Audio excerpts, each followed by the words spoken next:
मानो तो मौज है, वरना समस्या तो हर रोज है। आज ऑफलाइन काउंसलिंग सेशन के लिए पधारे हैं सांब जी। ये द्वारका से आए हैं और सांब जी आपका ऑफलाइन काउंसलिंग में हार्दिक स्वागत है। आपकी समस्या एक ही दिन में ठीक होने वाली है। आपकी कोई भी समस्या हो, आज एक ही दिन में रफू चक्कर हो जाएगी। तो सबसे पहले सांब जी आप अपनी A to Z समस्याओं को विस्तार से बताएंगे जी। सर मैं लगभग 15-16 साल पहले जी सहारनपुर गया था सर। जी। वहाँ मैं अपनी मम्मी के लिए दवाई दिलवाना गया था, उन्हें एलर्जी की बीमारी थी। तो जब वहाँ से हम रिटर्न हुए तो सर वहाँ रेलवे स्टेशन पे एक स्टॉल लगा हुआ था बुक सेलर का। वहाँ से मैंने एक बुक खरीद ली, उसका नाम था थिंक एंड ग्रो रिच जी। वो मैंने पढ़ी, पढ़ने में बहुत अच्छी लगी। हाँ। और उसमें एक 13वां चैप्टर है सिक्स सेंस के नाम से। अच्छा, सिक्स है, छठी ज्ञानेंद्री। जी, छठी ज्ञानेंद्री। सर उस समय थोड़ा सा प्रभावित हुआ, लेकिन कुछ कर नहीं पाया बहुत, क्योंकि ऐसे कोई साधन नहीं थे, यूट्यूब नहीं था उस समय पे, कुछ नहीं था। वो मामला दब गया उस समय पे, वहीं रखा गया, भूल चूक हो गई। हाँ। लाइफ ऐसी ही चल रही। हमारा थोड़ा सा डेयरी व्यवसाय का कार्य है सर। अच्छा अच्छा अच्छा। दूध, दही, मावा, पनीर ये सब जी। बना के हम शॉप पे, अपनी शॉप है हाँ हाँ। तो सर वहाँ पर हम सेल करते हैं। हाँ। काम बहुत अच्छा चल रहा था सर। अच्छा। और लगभग पिछले 2 साल से, 1.5 साल से सर हमारे काम में बहुत नुकसान आना शुरू हो गया। ओके। हाँ, और उससे पहले हमने लगभग 6-7 साल पहले एक क्रेडिट कार्ड बनवा लिया था खेती जमीन पर। वो भी हमारा डिफॉल्टर हो गया था उसमें। ओह। तो उसका भी स्ट्रेस आ गया, कुछ कारोबार का स्ट्रेस आ गया। अब हाँ। मनोदशा जो वो बड़ी बिगड़ी सी रहती है। मान लो सर हम किसी चीज पे फोकस करना चाहें तो अजीब सा भय लगना शुरू हो जाना, यार कहीं अमीन आ गया तो क्या होगा। अमीन मतलब? जो कर्ज वसूलते हैं। अच्छा अच्छा, वो जो वसूलने वाले बंदे होते हैं। जी। अच्छा अच्छा अच्छा। या तहसीलदार आ गया तो क्या हो गया, क्योंकि क्रेडिट कार्ड बड़ा है, लगभग 20-22 लाख के आसपास का है। अच्छा। हाँ, कुछ प्राइवेट कर्ज भी हो गया सर। हाँ। क्योंकि काम चलाने के लिए आदमी कुछ ना कुछ करता ही है। हाँ। किसी से 2 लाख ले लिए, किसी से 2.5 ले लिए, किसी हाँ। से कुछ ऐसे ही, लगभग कर्ज काफी बढ़ गया। तो उसकी वजह से सर मामला थोड़ा सा डिस्टर्ब में रहता है। हाँ। तो फिर मेरे दिमाग में आया एक दिन मैंने वो फिर बुक निकाल ली, वो मैंने पढ़नी शुरू करी। तो सिक्स सेंस का जो चैप्टर था मैंने उसे देखा, उसमें एक ऐसी कथा है कि जो ऑथर है, हाँ, वो अपना एक काल्पनिक सभा करता है रात को सोते समय। अच्छा, काल्पनिक सभा करता है जी। ओके। उसमें जो वो उसके वह काल्पनिक पात्र वो उसे सॉल्यूशन देते हैं। अच्छा, कि तुम ऐसा करना है और ऐसा करना है, उसके बाद वो उसी को फॉलो करता है, उसकी सारी समस्या सोल्व हो जाती है, रियली सॉल्व हो जाती है। ओके। तो उसी से जिज्ञासा प्रेरित करके मैंने सर यूट्यूब पर सर्च करना शुरू करा। तो मैंने एक ही सम्मोहन केंद्र है। अच्छा, कहाँ? पुणे में। अच्छा, पुणे में एक सम्मोहन केंद्र है जी, ठीक है। वहाँ मैंने कॉल करी। हाँ, केंद्र बना हुआ है सर वहाँ, काफी बड़ा। ओके जी। तो सर मैं वहाँ पहुँच गया। ओके। ये इस तरह का केंद्र बना हुआ है सर वहाँ। अच्छा, ये है माउली जी। हाँ, सम्मोहन केंद्र ना? जी जी जी जी, काफी बड़ा है ये। जी। और सर उनकी क्रिया भी बहुत बढ़िया है। जी। कमी तो मेरी ही रही, क्योंकि मैं उनमें थोड़ा हिंदी और मराठी दोनों लैंग्वेज यूज कर रहे थे। अच्छा अच्छा। तो उस वजह से मैं उसमें ढल नहीं पाया। ओके। मैं उनकी गलती क्यों बताऊं, क्योंकि गलती तो मेरी रही उसमें, वो लैंग्वेज की वजह से। अच्छा, मैं अकेला हिंदी वाला था, वो सारे मराठी वाले थे। अच्छा अच्छा अच्छा, वहाँ आसपास के लोग आते हैं। जी जी। तो सर वो उन्हीं की वजह से जो ज्यादा मराठी यूज कर रहे थे। ओके। तो वो चीज मेरे पर हो नहीं पाई लागू। हाँ। उनका कोई ऐसा वो भी नहीं था, बड़ा सिंपल सा वो था उनका। अच्छा। हिप्नोसिस सिखाने का। हाँ। वो पहले उस रिलैक्सेशन दे के जो सबको सुला देते हैं। जी, और उसी में सूचना देते हैं कि आप सम्मोहनकर्ता बन गए हैं। अच्छा अच्छा। जी। और 8 दिन का भी प्रोसेस है। अच्छा। बीच में त्राटक विधि और ये 1-2 क्रिया भी वो बताते हैं। ओके। जी। और बाद में एक वो भी देते हैं, वो मेरे से खोया गया। अपने केंद्र का सर्टिफिकेट कि आपने कोर्स किया है। अगर आप किसी को सम्मोहित करते हो तो आप कोई क्लेम नहीं कर सकता, आपके पास अथॉरिटी आ गई है। जी, वो तो खोया गया सर मेरे। कोई बात ही नहीं। अब ये रह गया था। हाँ। उन्होंने बताया भी था कि आप अपने बच्चों पर या किसी मरीज पर आप जाकर सम्मोहन कर सकते हो। ओके। लेकिन वो जब मैं सीख ही नहीं पाया था तो सर करता कैसे, मैंने हाँ, आगे घर पर ट्राई करा अपने भाई के साथ हाँ, हाँ। और अपने लड़के के साथ भी करा, तो वो मैं कर नहीं पाया। हाँ, क्योंकि मैं खुद भी सम्मोहन, अपने आप को जो स्व सम्मोहन की क्रिया थी उनकी 4 दिन की, हाँ, हाँ। जो शुरू में वो सिखाई थी वो भी नहीं सीख अच्छा, पाया अच्छा। मैं। हाँ। मैं तो कायदे में सर ये समझो 6-7 दिन जाकर तो मुझे पता लगा था कि ये कोर्स जो है ऐसे फॉलो हो रहा है। अच्छा। हाँ, हम्म। जब आखिरी का एक दिन रह गया था शेष, तो उससे एक दिन पहले मुझे पता लगा था। ओके। जब उन्होंने एक दूसरे पर ट्राई करने के लिए कहा कि अब तुम एक दूसरे को सम्मोहित करो, ओके। तो जो शिष्य थे वो आपस में एक दूसरे को सम्मोहित कर रहे थे। ओके। तो जब मैंने करा, मैं तो हिंदी में कर रहा था, हाँ, तो उनकी समझ में नहीं आया, वो होया भी नहीं। हाँ, तो मैंने सोचा, मैंने चलो घर के तो बंदे हो ही जाएंगे हाँ, हिंदी। कॉन्फिडेंस आ गया था। हाँ, कि जब ये आपस में एक दूसरे को कर रहे हैं तो हो सके मैं भी घर जाकर कर लूँ। जी। हाँ, उन्होंने कहा भी था कि तुम अपने बच्चों को सम्मोहित करना, जो पढ़ाई में वीक है उन्हें ऐसी सजेशन देना कि तुम फर्स्ट क्लास हो गए हो हाँ। और यूपी में फर्स्ट आए हो, वर्ल्ड में फर्स्ट आए हो, ऐसा। हाँ, पॉजिटिव सजेशन देने जी होते जी हैं। जी, पॉजिटिव सजेशन देना है। मैंने चलो ठीक है सर। तो सर मैं वहाँ जो मतलब कहने का, मेरे अंदर कोई इम्प्लीमेंट नहीं हुआ, किसी भी ओके। प्रकार की कोई चेंजिंग नहीं आई। और फिर सर मैंने आपकी वो देखी एक वीडियो, आपने स्कूल में एक बच्चों को हिप्नोसिस किया था। हिप्नोसिस किया है, हाँ। और आप जो हिंदी बोल रहे थे शुद्ध उसमें सर, जी। तो मैंने इसलिए कांटेक्ट आपके पास करा कि मैं अपनी लैंग्वेज में यहाँ इनसे सीख लूँ। ओके। जी, इसलिए मैं यहाँ आया। अच्छा, एक तो आप हिप्नोसिस सीखना चाहते हैं, जी, और इसके अलावा दूसरा? बस सर यही है कि मैं अपने काम पे बिल्कुल सटीक फोकस कर पाऊँ। हाँ, हाँ, जो मुझे भय सा लग जाना एकदम से, कहीं हाँ, हाँ। कुछ हो ना जा। अच्छा, अच्छा। जी तो सबसे बड़ी समस्या आपकी है कि आपको एक अनजाना सा डर रहता है, फियर रहता है। उस जी फियर के असाई में आप जीते रहते हो। जी, वो फेयर भी कोई परमानेंट नहीं है सर, वो तो कर्ज की वजह से है। हाँ, हाँ, हाँ। कर्ज दूर हो जाएगा तो हाँ, कर्ज दूर हो जाएगा, फियर दूर हो जाएगा। जी लेकिन कर्ज दूर करने के लिए हमें सही दिशा में प्रयास करना होगा। जी। असल में सर हुआ क्या, 2-2.5 साल पहले हाँ, हाँ। हमारे पिताजी कैंसर से पीड़ित हो गए। ओ।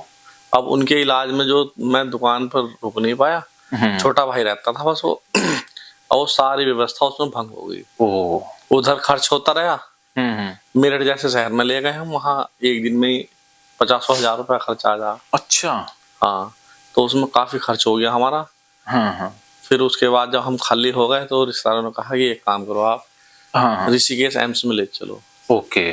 जी, हम वहाँ ले गए सर, हाँ, हाँ। और वहाँ उनका इलाज हुआ, तो वहाँ तो हमारा 1-8 लाख रुपए में काम हो गया था सर, एक महीने। अच्छा। जो हमारी जान बच गई, नहीं तो हमारी तो जमीन भी बिक जाती। ओ, ये तो बहुत बुरा है। जी, तो ऐसी समस्याओं से सर माइंड थोड़ा सा हमारा डीप में चला गया, भयभीत हो गया। भयभीत हो गया। जी, देखिए, सम्मोहन करता बनना कोई बड़ी बात नहीं है, वो तो आप बन ही जाओगे। लेकिन असली सवाल है कि सम्मोहन का आप प्रयोग क्या करोगे? उसको सीख भी लिया तो उसका यूज क्या करोगे? जी, एक तो बच्चों की पढ़ाई में, उनके भविष्य को उज्जवल बनाने में, हाँ, हाँ। और सर अपने व्यवसाय में फोकस करने में। ठीक है। अच्छा, ये तो मैं गीता से भी बता देता हूँ कि आपको आपकी 2 समस्याएं हैं। एक तो कि घबराहट, और एक जो कर्ज का डर है, घबराहट है, लोगों से भी एंजाइटी हो रही है आपको। जी पहले तो इस एंजाइटी का इलाज करेंगे, जी उसके बाद फिर बच्चों की पढ़ाई कैसे करनी है जी और व्यवसाय को आगे कैसे बढ़ाना है, इन विषयों पर हम बात करेंगे। और सम्मोहन के और क्या क्या लाभ हैं वो भी मैं बता दूंगा। ठीक है, चलिए, ये रही आपकी कुछ बातें। इसके अलावा और कोई आपके मन में सवाल, कुछ और बातें?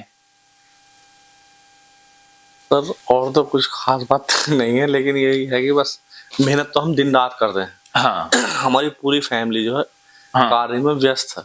ओके।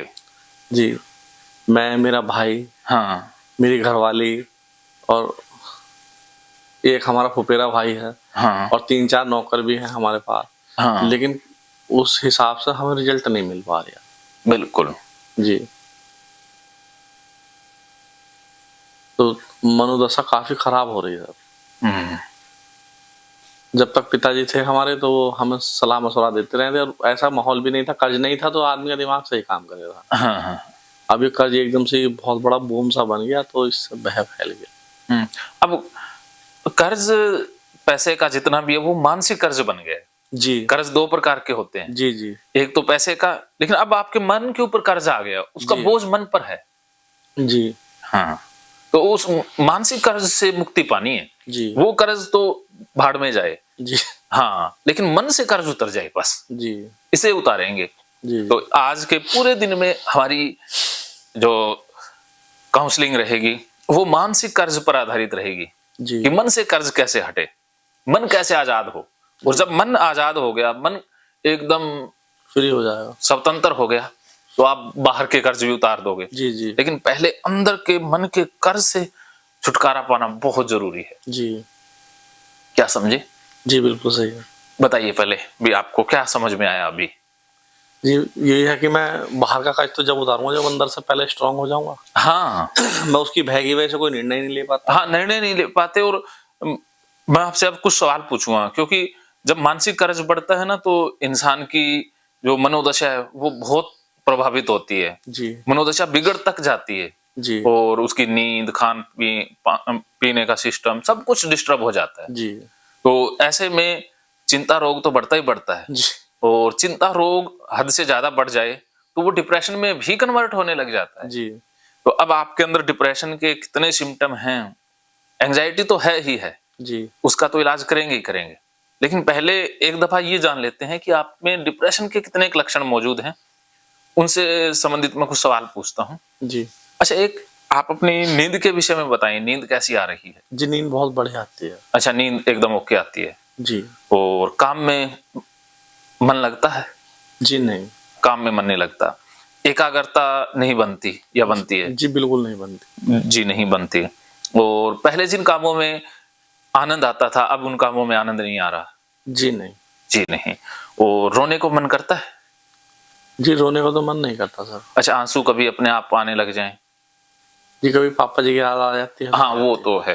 कोई भी सिचुएशन हो, कोई भी घटना हो, या आपके साथ कोई भी किसी बंदे की बातचीत हो, हमेशा आपका फोकस नेगेटिविटी पर ही रहता है। जी हाँ भी, आपका मन है वो सार नेगेटिव निकालता है। जी अगर कोई फायदे की बात ही बताओ तो मैं सोचूं मैंने करके देख बेटे तुझे 2 महीने में पता लग जाएगा जब हाँ, फेल हो और जाए। आपका मन हमेशा नेगेटिविटी को ही पकड़ता है, जी पॉजिटिविटी छोटी सी जाती है। जी नाउम्मीदी बढ़ती जा रही है, जी जी उदासी बढ़ती जा रही जी। है। वजन कम हो रहा है या बढ़ रहा है? सर बढ़ रहा है, बहुत ज्यादा बढ़ रहा हाँ, वजन बढ़ रहा है। है। जी और पेट साफ नहीं होता, फुला फुला सा रहता है। और नींद के बाद भी, नींद तो अच्छी आती है लेकिन नींद उठने के बाद भी फ्रेशनेस सी महसूस नहीं होती होगी? जी नहीं, उठने को मन नहीं करता। हाँ, उठने को मन नहीं करता।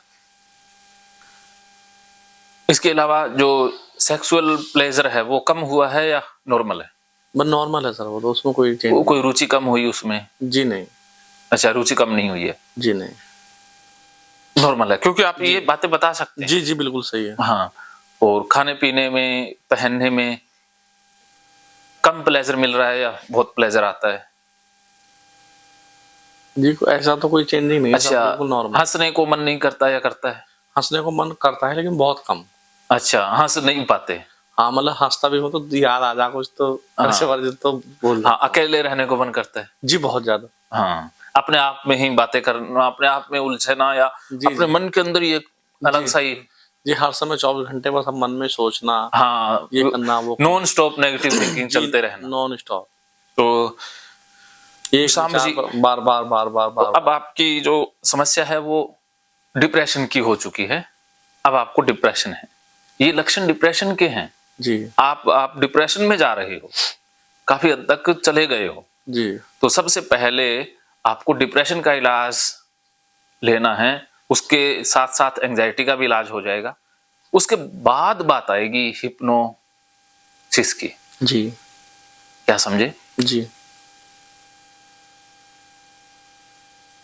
क्योंकि हिप्नोसिस में ना कॉन्फिडेंस की जरूरत नहीं है जी, ओवर कॉन्फिडेंस की जरूरत है। अच्छा। ओवर कॉन्फिडेंट होता है बंदा, और जो हिप्नोसिस में जो दिखता है वो एक्चुअल में वैसा नहीं होता। बहुत सी चीजें सिर्फ दिखाई जाती हैं, रियलिटी में उनका कोई अस्तित्व नहीं होता जी। स्टेज हिप्नोसिस अलग होता है और जो क्लिनिकल हिप्नोसिस है वो अलग होता है। जी जो आप प्रभावित हुए वो स्टेज हिप्नोसिस से हुए हो। जी। हाँ, और पढ़ाई लिखाई में उसका रिलैक्सेशन तक महत्व है कि आप किसी को डीप ट्रांस में ले जाओ और उसको बार बार सजेशन दो तो उसका मन धीरे धीरे स्वीकार कर लेता है जी। लेकिन ये काफी लंबी प्रोसेस है जी। और इसके लिए जो पात्र है वो भी सही होना चाहिए क्योंकि सभी लोग हिप्नोसिस को एक्सेप्ट नहीं करते। हाँ एक्सेप्ट नहीं करते या सभी लोग हिप्नोटिज्म में नहीं जाते हैं। जी। कुछ स्पेसिफिक पर्सनैलिटी के बंदे होते हैं जिनको हिप्नोटाइज आसानी से किया जा सकता है और कुछ मुश्किल से किए जाते हैं।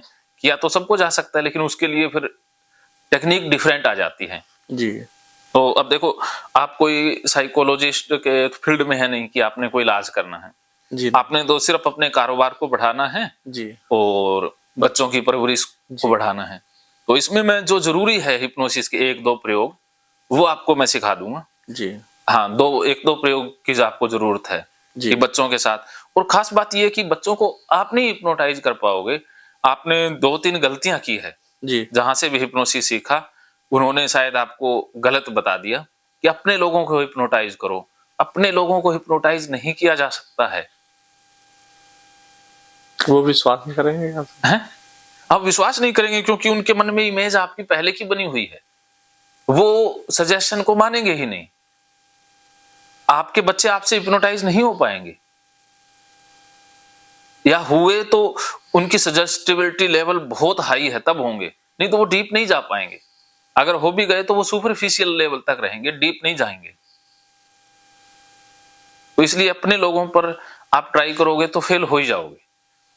तो सबसे पहले उन लोगों पर ट्राई करना है जो नए हों और जो आपके ऊपर श्रद्धा रखते हों विश्वास करते हों और उनके मन में इमेज हो पहले से कि आप बहुत बड़े हिप्नोटिस्ट हैं। आप बहुत तगड़ा हिप्नोटिज्म जानते हैं। पहले वो हवाबाजी सब कुछ पैंतरा अपनाना होता है। उसके बाद क्या है कि वो बंदा आपके विश्वास में आ जाएगा। वो सरेंडर कर देगा पहले से ही मान लेगा कि आप कर ही दोगे तो वो हो जाएगा। अगर बंदे ने माना ही नहीं कि मैं ये हिप्नोटिस्ट है ही नहीं अपने हाव भाव से या कुछ लगा ही नहीं तो वो होगा ही नहीं। जी। तो आपसे गलतियां हुई हैं। क्या समझे? जी ठीक है। तो सर मैं अपने आप को स्वयं भी हिप्नोटाइज नहीं कर सकता? आपको हिप्नोटाइज करने की आवश्यकता ही नहीं पड़ेगी। आप देखो इसमें क्या है कि जो सवय हिप्नोसिस है उसमें 2 चीजें हैं। इसमें एक तो मन के 2 भाग बनाने होते हैं। जी। एक तो वो भाग जो सजेशन दे रहा है और एक मन का वो भाग जो सजेशन ले रहा है। आप खुद को ही सजेशन दे रहे हो खुद ही मान रहे हो तो इसमें ज्यादा पावर लगती है। दूसरा करे तो आसान होता है खुद को खुद करे तो काफी मुश्किलों भरा है। क्या समझे? जी। तो इसमें क्या है कि एक पक्ष तो जागा रहेगा एक सोएगा तो मन के 2 हिस्से क्रिएट करने में बहुत समय लग जाएगा। ये लंबी प्रोसेस है और हिप्नोसिस करके आप खुद को रिलैक्सेशन तक ले जा पाओगे। खुद के अंदर कुछ विचार डाल पाओगे उतना अक्सर है लेकिन उससे बढ़िया चीजें मैं आपको बता दूंगा। उससे भी बेहतरीन चीजें। अच्छा सर वो जो काल्पनिक सभा वाला सिस्टम है वो सत्य है या सत्य? देखो कुछ चीजें सत्य होती हैं कुछ असत्य भी होती हैं। देखो हर इंसान का अपना अपना अनुभव होता है। जी। थिंक एंड ग्रो रिच का जो भी राइटर है उसका अपना पर्सनल अनुभव रहा है। उसी अनुभव से उसने बातें कही। जरूरी नहीं है कि वो एज इट इज सब पर लागू होंगी। वो भी क्या है कि उन्होंने भी मन का एक हिस्सा बना लिया कि वो मन के अंदर एक सभा करते हैं वहां से उनको सोल्यूशन मिलता है तो वो भी मन के ही पार्ट हैं। उसी इंसान ने अपने ही मन के पार्ट बना लिए तो जहां से वो सोल्यूशन लेता है। जी जी। तो अपना उसने एक जोन बना रखा है। तो क्योंकि हमारे मन के पास अचेतन मन के पास सोल्यूशन तो होते ही हैं। जी। तो उसने अचेतन मन का प्रयोग करने का एक तरीका अपनाया है और कुछ भी नहीं है। जी। तो वो सत्य है असत्य है उस बंदे के लिए सत्य हो सकता है जिसने ये प्रयोग किया। जरूरी नहीं है कि वो सब लोग ऐसा कर पाए कि सारे लोग ऐसा नहीं कर पा सकते। आपने ट्राई किया जी आपने पूरा ट्राई किया नहीं हो पाया तो हो सकता है आपके लिए कोई और तरीका बना हो। ये भी हो सकता है ना। ये सब भिन्न भिन्न। हाँ सबके लिए तरीके अलग अलग हैं। हाँ तो वो सब तरीका हमें कैसे पता लगेगा? खुद ही ढूंढना पड़ेगा या? खुद नहीं ढूंढना पड़ेगा मैं आपको बता देता हूँ। एक ऐसा तरीका जो यूनिवर्सल है जो सब पर लागू होता है। जी।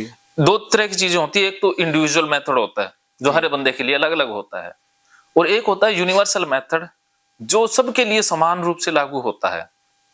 वो है भगवत गीता में। भगवत गीता में नियमों की बात हुई है, जो नेचुरल लॉज हैं, यूनिवर्सल ट्रूथ है, उनकी बात हुई है, वो सब पर लागू होते हैं। तो मैं कुछ ऐसे तरीके भगवत गीता से आपको बताऊंगा जो सब पर समान रूप से लागू होते हैं, और उनका रिजल्ट अवश्यंभावी आना ही आना है।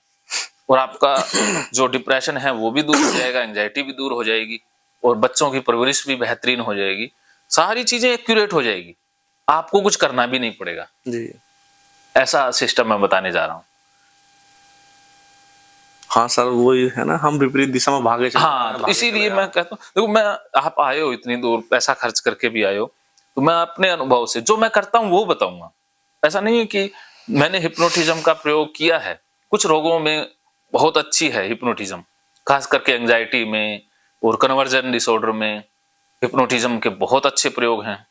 कुछ हद तक डिप्रेशन में भी अच्छा रिजल्ट आता है, और बाकी ये जो स्टडी से रिलेटेड हैं उसमें एक रिलैक्सेशन तक ठीक है।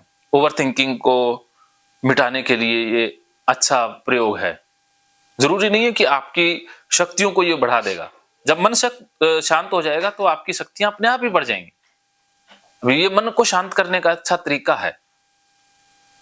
हाँ, तो अगर ऐसा होता भी हिप्नोटिज की अवस्था में ले जा करके हम किसी बंदे को सजेशन दें और वो वैसा बन जाए, तो फिर आईएएस के लिए इतनी महंगी पढ़ाई करने की जरूरत क्या थी, बताओ जी। और कोई भी बंदा जो राजनीति में जाना चाहता है तो वो तो यही निर्देश डाल देता कि मैं प्राइम मिनिस्टर बन जाऊंगा। सर उन्होंने कुछ प्रयोग भी करके दिखाए थे वहाँ। हाँ, जैसे वहाँ वो हिप्नोटिज्म में ले गए और फिर उन्होंने 2 कुर्सियों पर उस बंदे को रख दिया। हाँ, वो स्टील बॉडी हो जाता, वो तो मैं करके दिखा देता हूँ, स्कूल में भी किया था। वो क्या कि महकेंगे फिर से खुशियों के रंग भगवत गीता थेरेपी कोर्स के संग। इतिहास का पहला ऐप जो गीता के माध्यम से ओसीडी डिप्रेशन का इलाज आसान बनाएगा। ओसीडी डिप्रेशन का इलाज हुआ और भी आसान, और वो भी बिना दवाई, घर बैठे। किसी को बीमारी की चिंता है तो किसी को चिंता की बीमारी है। भगवत गीता ने लाखों करोड़ों का जीवन बदला है और आपका भी बदलेगा। गीता थेरेपी कोर्स में आपको मिलेगा सभी 11 प्रकार की ओसीडी का संपूर्ण इलाज, जैसे गंदगी का वहम, बार बार हाथ धोना, बार बार सफाई करना, बार बार लॉक दरवाजा चेक करना व अन्य सामान की चेकिंग बार बार करना, एक ही विचार बार बार आना, नुकसान व मरने मारने का विचार आना, HIV, rabies, cancer, heart attack का विचार आना, IBS और नींद न आने की समस्या का हल गीता कोर्स में मिलेगा।